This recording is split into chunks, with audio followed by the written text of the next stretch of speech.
Now, the U.S. and Iran have confirmed their nuclear negotiations will take place in Oman's capital, Muscat, tomorrow instead of Turkiye. Tehran requested a last-minute change in venue and has insisted talks be confined to its nuclear program. The White House has said it's very skeptical that talks will be successful, but agreed to the change in location out of respect for allies in the region. Secretary of State Marco Rubio says the U.S. is hoping to discuss concerns beyond the nuclear issue. I think in order for talks to actually lead to something meaningful, they will have to include certain things. And that includes the range of their ballistic missiles. That includes their sponsorship of terrorist organizations across the region. That includes the nuclear program, and that includes the treatment of their own people. The tensions between the two countries remain high. U.S. President Donald Trump has sharply built up America's military presence in the region and continues to pile pressure on Iran's supreme leader, telling a U.S. broadcaster that Ayatollah Ali Khamenei should be, quote, very worried. Some critics say they're skeptical about the talks leading to a breakthrough, warning they could instead act as a prelude to a fresh military conflict. Let's take a closer look at what's at stake. President Trump has not ruled out new military action against Iran should talks fail. He sent thousands of troops, an aircraft carrier, warships, fighter jets, spy planes, and refueling tankers to the Middle East, while Iran has threatened retaliation against U.S. bases in the region if it comes under attack. Differences remain over the scope of the talks. Tehran is pushing for a more narrow focus on nuclear issues. The Trump administration's goals, on the other hand, remains ambiguous, ranging from an agreement on Iran's nuclear program to a regime change. There is no indication yet if they have found common ground on the agenda for tomorrow. Well, U.S. Special Envoy Steve Witkoff and Mr. Trump's son-in-law, Jared Kushner, are expected to take part in the talks with Iran's Foreign Minister Abbas Araghchi. Reports say Tehran requested that talks be exclusively with the U.S. without the involvement of regional powers.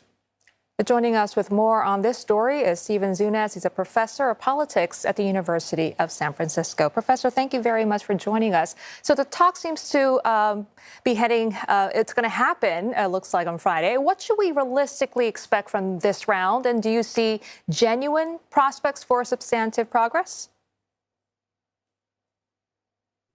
I think there are some hopes of progress on the nuclear issues, but the insistence on the United States of including other issues as well could be problematic.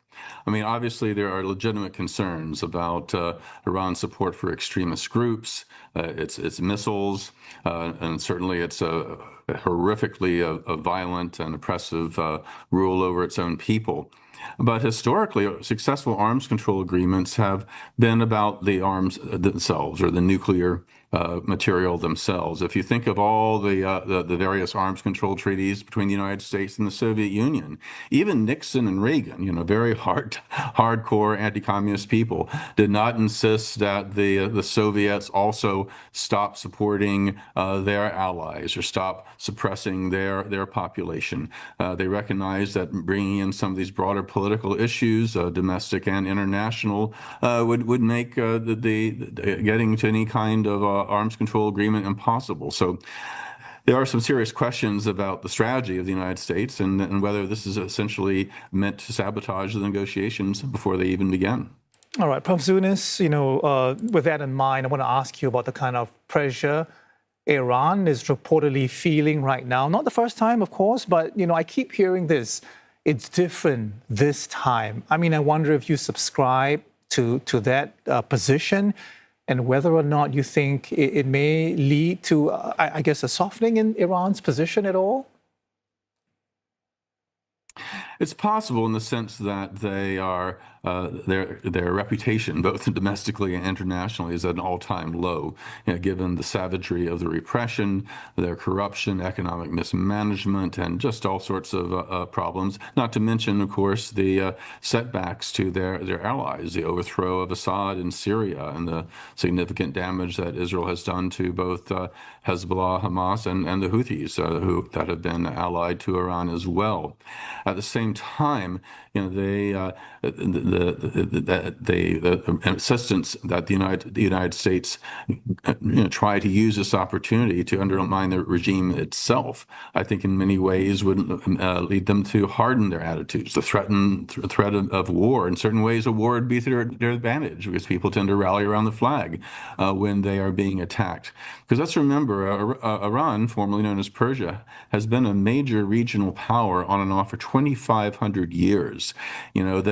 This idea that the U.S. can come in and says, you have to unilaterally do all these things or else we will bomb you. I mean, that can trigger a lot of nationalist sentiments, even among critics of the regime. I mean, last time I was in Iran, I heard lots of criticism, anger at the government wanting it to change. But when it came to the threats from the United States, people tended to believe that, hey, why are we being singled out on our civilian nuclear program when Pakistan, India, Israel actually have nuclear weapons? Why are they insisting that our human rights abuses need changing when the U.S. supports all these other dictatorships? So I think the threats against Iran, ironically, strengthened the position of the regime in certain ways, despite other things that seem to put them in a weaker position than they have been recently. Okay, so Professor, what do you read into Iran's strategy here, trying to narrow focus on nuclear issues and direct U.S.-Iran participation only? What does that tell you about Tehran's negotiating priorities and calculations? Well, I think being one-on-one with the United States can kind of play into their narrative that this is just sort of a Western imperialist thing. That is not, that they don't want to see themselves with countries in the area also pressing them on this. At the same time, there's been great skepticism among the Arab governments that are allied with the United States that the U.S. not take military action because they could disrupt shipping in the Gulf. It could leave their countries vulnerable to attack, especially those that have U.S. personnel, U.S. bases there. I think Iran recognizes that while the other Middle Eastern countries certainly do have concerns about their nuclear program and other issues, they're not the ones that are threatening them right now. They're not the ones that are all set to go to war, so they want to focus on the United States. Professor, I wonder what you think of a report I came across as well saying that it's not actually nuclear enrichment that is Iran's main focus. What they're worried about is losing its ballistic missiles because, obviously its proxies have now been weakened, and that pretty much is the only, if you like, thing it has left in its toolbox in terms of defensive and offensive capabilities. Yes, certainly. And this is actually the major reason the United States and Israel want them to eliminate or substantially reduce this. They do not want them to have a retaliatory capability.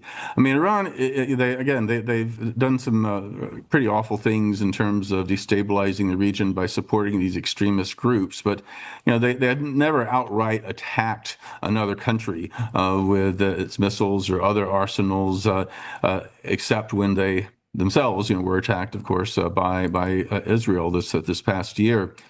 So the real concern I think the United States has is they don't want any country that that has retaliatory capability. Essentially what the United States and Israel want is hegemony.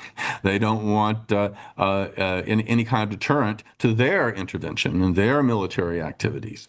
And indeed, if you go back to as far as the Bush administration and their defense guidance plan, they were very clear that the United States needed full spectrum dominance in the Middle East and other regions to ensure that we and our allies would have this kind of latitude. And so, again, this kind of underscores the main problem the United States has is not that Iran will actually build a nuclear weapon. That's not clear at this point. Not that they will attack Israel unilaterally or do other things. And again, their capacity to support extremists has been reduced quite a bit. The main thing is that they are essentially a counterweight to the prerogatives that the United States would like to be able to exercise in the region without fear of retaliation. Understood. We will have to leave it there for now and wait and see what happens at talks on Friday. Professor, Thank you so much for your time and for your thoughts. Stephen Zunes is Professor of Politics from the University of San Francisco.